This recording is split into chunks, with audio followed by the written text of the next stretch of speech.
তথ্য সম্প্রচার মন্ত্রণালয়ের উপসচিব মোহাম্মদ শরীফুল হক স্বাক্ষরিত এক প্রজ্ঞাপনে পুনর্গঠিত বাংলাদেশ টেলিভিশনের প্যাকেজ প্রিভিউ কমিটি প্রকাশ করা হয় গত 10 ডিসেম্বর। সেই কমিটিতে সদস্যদের অন্যতম ছিলেন তরুণ অভিনেতা আরশ খান।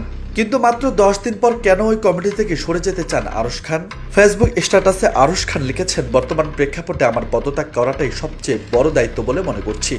আমি কৃতজ্ঞতা প্রকাশ করছি তথ্য সম্প্রচার মন্ত্রণালয়ের নিকট, বাংলাদেশ টেলিভিশন এবং মহাপরিচালক মহোদয়ের নিকট এবং উক্ত বিষয়ে জড়িত সকল ব্যক্তিবর্গের নিকট। আমি আপ্লুত, এই সম্মান বয়ে বেড়াবো সারা জীবন।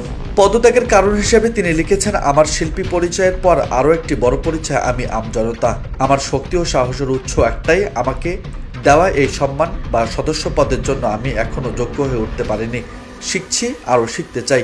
আমি আরশ মহান সৃষ্টিকর্তাকে সাক্ষী মেনে কথা দিচ্ছি, একজন মানুষ হিসেবে এবং দেশের আমজনতা হিসেবে যে কোনো ক্রান্তি লগ্নে দেশের মানুষের পক্ষে থাকব।